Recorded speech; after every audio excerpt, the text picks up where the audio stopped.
You are what you eat. Nous sommes ce que nous mangeons, dit le proverbe. Par conséquent, ce que nous mangeons peut nous aider à être beaucoup plus que ce que nous sommes, selon la formule d'Alice Brock, la célèbre restauratrice américaine. Cela paraît une évidence aujourd'hui, notre alimentation impacte sérieusement notre état de santé et à long terme notre espérance de vie. Et ce qui est valable pour notre corps l'est aussi pour notre esprit. Ne parle-t-on pas de nourriture intellectuelle ? Alors ce que l'on décide d'écouter, de lire et de regarder pourrait-il nous aider à être beaucoup plus que ce que nous sommes déjà ? En matière de soft skills, par exemple, comment sélectionner ses sources d'approvisionnement face à l'offre considérable existante ? Livres de management, formations leadership, webinars dédiés à l'intelligence émotionnelle et conférences sur la prévention des risques psychosociaux, il y en a pour tous les goûts. Pour vous aider à vous repérer dans cette immense foire aux idées, voici une première grille de lecture inspirée de travaux dirigés par une équipe de chercheurs suédois sur l'expansion mondiale des connaissances en management. Ces connaissances peuvent être décomposées en 3 grandes catégories relativement exclusives l'une de l'autre. Tout d'abord, et sans doute la moins populaire de toutes, est constituée de connaissances scientifiques. Cette catégorie s'adresse surtout à un public d'initiés.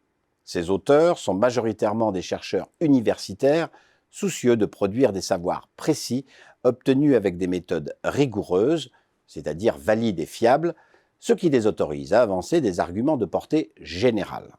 C'est le cas notamment de la sociologue Aurélie Jantet et ses travaux sur la construction sociale des émotions au travail. La seconde catégorie regroupe des connaissances essentiellement professionnelles. Des connaissances qui s'adressent prioritairement à un public de managers.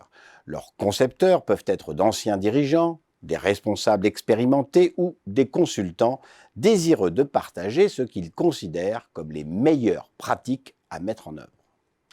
Le savoir produit se veut précis, c'est-à-dire spécifique et opérationnel, et il s'efforce également d'être simple, c'est-à-dire à la portée de tous.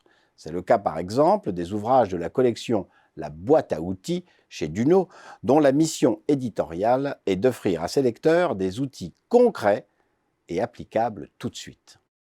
La troisième catégorie regroupe des connaissances de nature mystique.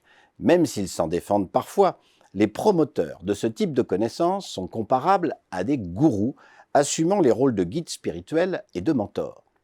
Leurs propos séduisants et impactants font un usage immodéré de raisonnements et de schémas relativement simples, compréhensibles de tous, leur permettant de généraliser, pour ne pas dire d'évangéliser, un large public. Une des figures proéminentes de cette catégorie est l'américano-britannique Simon Sinek et son best-seller « Commencer par pourquoi » ou « Comment les grands leaders nous inspirent à passer à l'action ». À l'arrivée, lorsque nous sommes confrontés à de la connaissance managériale, on peut se demander de quelle nature est celle-ci, scientifique, professionnelle ou mystique. Objectivement, elles ont toutes des avantages et des inconvénients, mais il est préférable d'en avoir conscience, car si vous ne choisissez pas votre nourriture intellectuelle, vous vous comporterez comme un animal d'élevage qui ingère à peu près tout ce qu'on lui propose et qui passe à sa portée.